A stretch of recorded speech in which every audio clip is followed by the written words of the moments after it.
اللهم صل على سيدنا محمد وعلى آل محمد كما صليت على إبراهيم وعلى آل إبراهيم إنك حميد مجيد. Assalamu alaikum wa rahmatullahi wa barakatuh, my dear brothers and sisters. How are you all doing? I don't hear you, man. How are you all doing?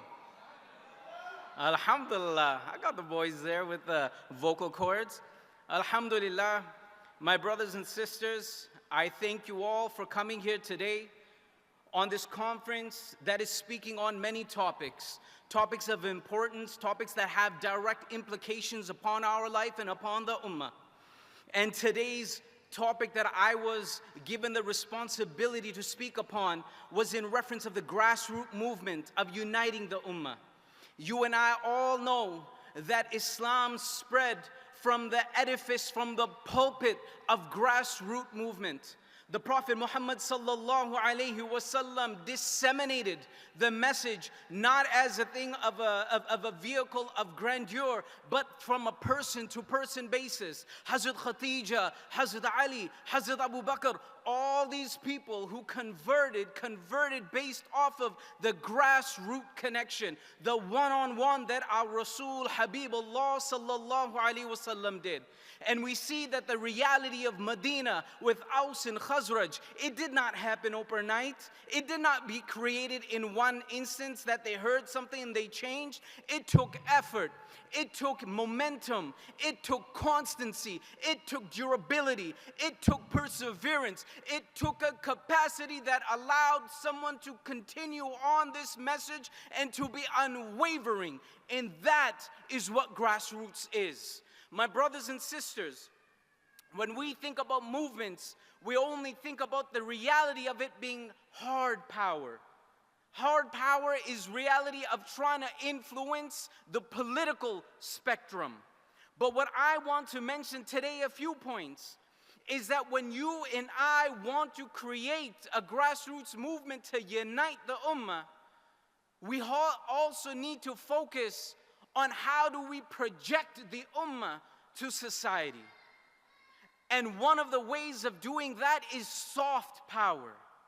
Not just worrying about elections and not just worrying about being in parliament and not just worrying about being on Capitol Hill. But what is soft power? Soft power is making real change on the granular level. Soft power is about joining homeowners associations, about joining the boards of non-profit organizations, about joining boards of community leagues, so that the Muslim connection is on the base minimum at the seed level. That's how you start disseminating Islam. That's how we start showcasing that when John or Barbara or whoever says that, yeah, I know a Muslim, how do you know him? Oh, he volunteers with me here and there. This is why we have to focus on the reality of soft power. And being in the advocacy scenario as a former executive director of Alberta Muslim Public Affairs Council, which is now NCCM Alberta, is that advocacy has to have that granularity. It cannot be just focused on what the PMO office is doing, but rather what are we doing on the ground, my brothers and sisters. It is the capacity to build bridges.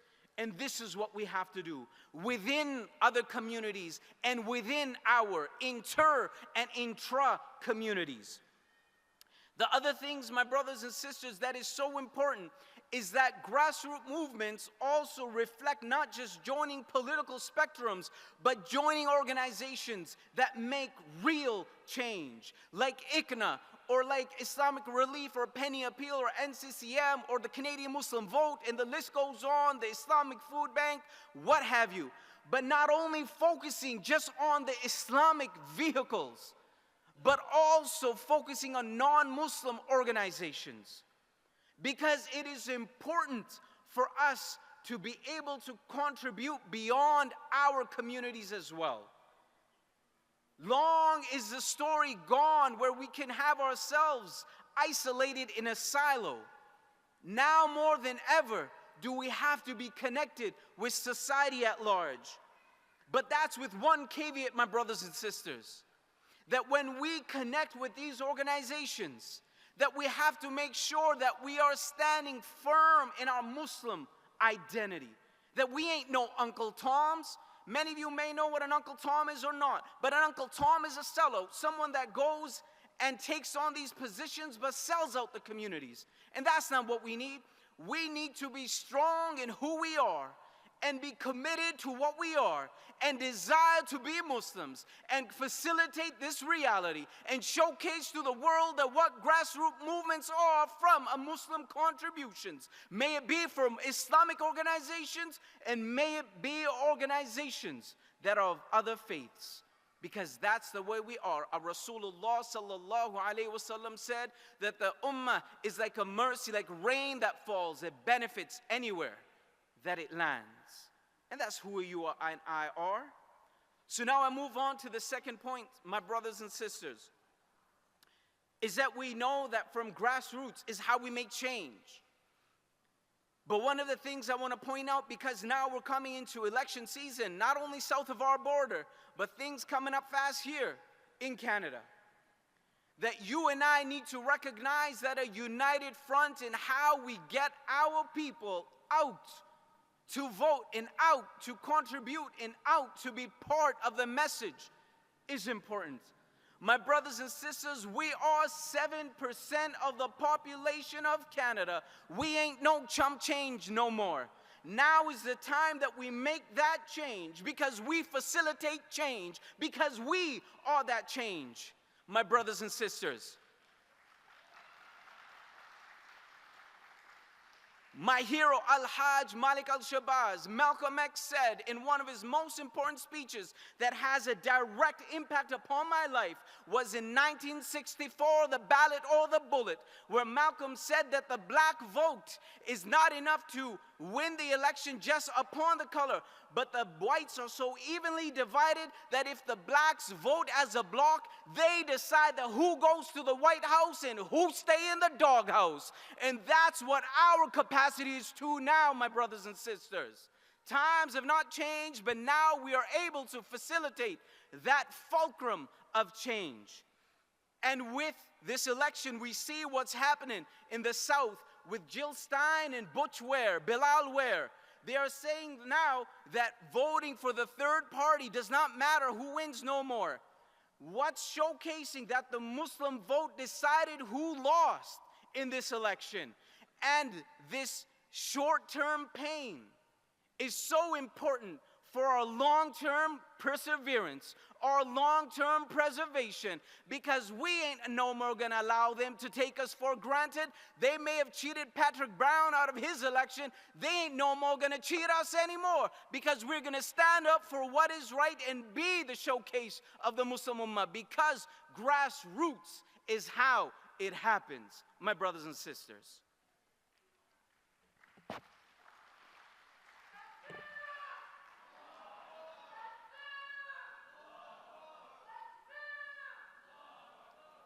I want to now move on to the second point of united through grassroots. My brothers and sisters, we need to understand unity in our diversity.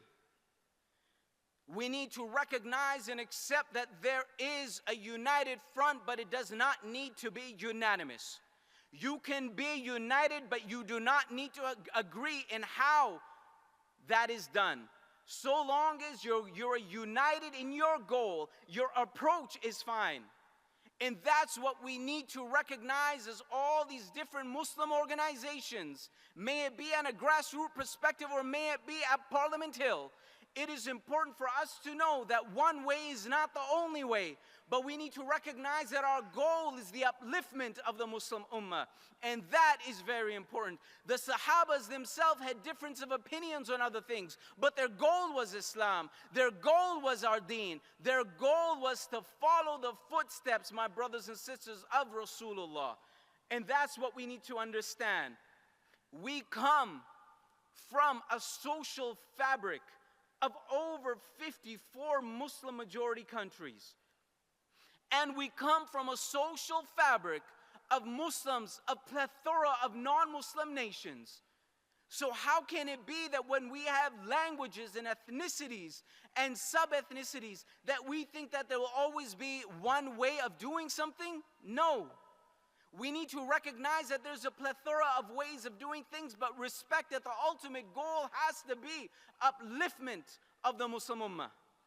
Have you not seen that if you have a WhatsApp group of just 8 people and you're trying to make dinner plans, tell me, does that happen? Right?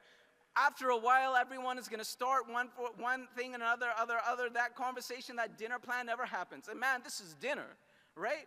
And then you come back a week later, hey guys, what happened with that plan? Weren't we supposed to go for dinner?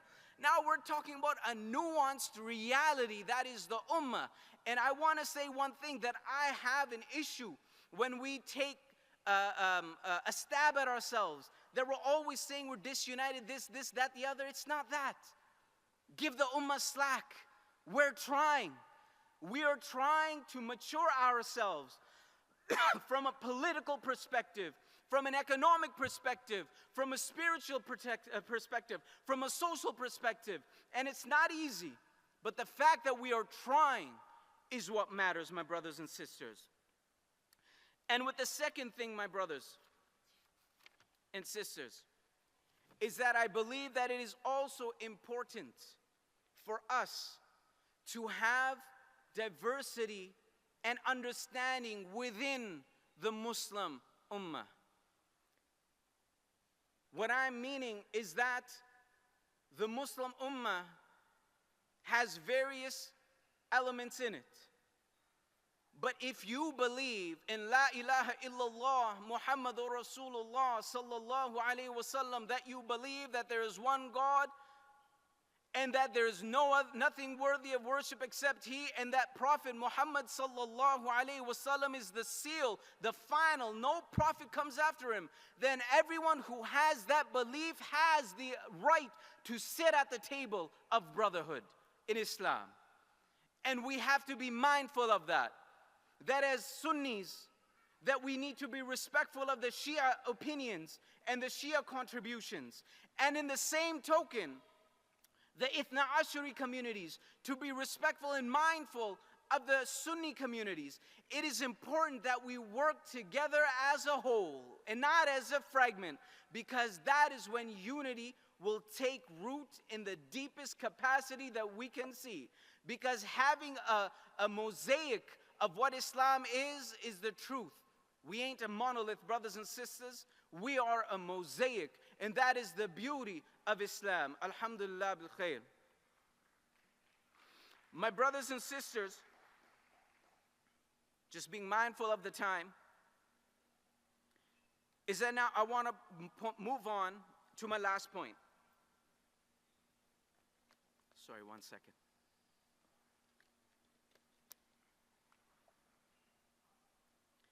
And the last point, when it comes to grassroots and so on and so forth, is that to unite the Ummah, we need to build a legacy from the grassroots up. The youth are such an important, integral, priceless asset to the Ummah that we, as their elders, need to nurture, facilitate, hone, uplift, guide that zeal and that power that they want to do good with. We have to be people that facilitate their hope and not crush their dreams. It is very important for that.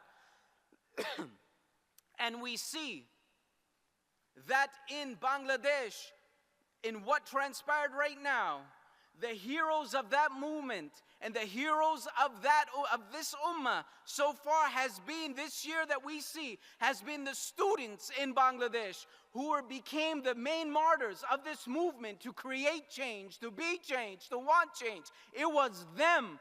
And my brothers and sisters, it is the youth That is the most important tool of change. And we need to encourage them and engage them and guide them and allow them to understand that what they desire to do matters to us, and that we will be there not as nitpickers and not as criticizers, but as people who help uplift them and to reach the ideals that they want to reach.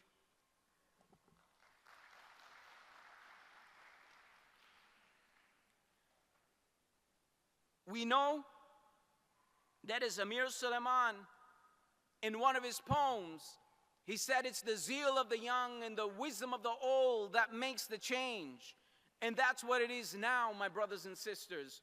When we have situations and scenarios like Gaza, when we have situations taking place in the Sudan, when we have situations taking place with the Rohingya, when we have these situations, it should put a fire in our belly which is inextinguishable, that we want to do good and we want to enhance the Ummah, and that we will be unrelenting in the pursuit of perfection to make sure that our Ummah is first and foremost in everything we do. And it is these things that happen that change our perspective, and we need to use this as fuel for change. Not allow ourselves to fall despondent, not allow ourselves to fall depressed, not allow ourselves to fall hopeless. We may feel helpless, but we can never be hopeless, because Allah subhanahu wa ta'ala is the most facilitating of hope. La taqnatu min rahmatillah. Do not be despairing of Allah's hope. So my brothers and sisters, we have to harness this legacy and have to facilitate the youth to create momentum that leads to change. My last point here is to the youth, is that you need to be committed to a cause. In order for you to do some serious change, commit yourself.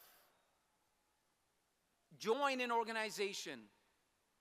It is incumbent that the youth work hard and facilitate this platform, and you do it in a capacity that you give all that you can, so that when you leave, that you have left a platform for others to continue that work. And that, my brothers and sisters, is so important for the youth to understand. What you are doing is not a short-term thing, but you are setting up the success for those to come after you, as our parents did for us and as their generations did for them. Because if you have something that is beautiful, then change can take place, and a guiding framework is there to allow people to pick up where you have left with the baton to them. So my brothers and sisters, one example that I will give is that in 2006, when there was the Israeli onslaught in Lebanon, at that time I was in university, and we were affected by what was happening. And I reached out to one of the brothers. His name is Minister Faust, Malcolm Azania, a real big activist in the Alberta scene. And I said, man, how do you think we can help dispel all this negative hysteria that is happening about Muslims? And he said, why don't we start a film festival that is focused strictly on Muslims, movies by Muslims, on Muslims, for Muslims, to showcase the world what Muslims are about. And then we started that. And it started off as PowerPoint slides and weak PowerPoint videos. But it was the beginning. And then it started moving on. We passed on the baton to the next generation. They started making it better, actual proper production movies that are valued. And it continued from that to what it is now, which is called the Oscars Film Festival, which is the largest Muslim film festival in the world, and it is based in Edmonton. And now it had submissions from all over the world, facilitating and showcasing what the Muslim view and what the Muslim identity and what the Muslim narrative is. So sometimes we may not see what the final product or perfection is, but that doesn't matter, because the mighty oak tree started from a seed. And that's what we need to do, because that is what grassroots movements are. You plant the seed, you nurture it, and then you allow it to grow. And Allahu musta'an. And with Allah has all power. And we'll leave it with this, my brothers and sisters. As the civil rights movement leader, John Lewis said, that we get in good trouble. Assalamu alaikum wa rahmatullahi wa barakatuh.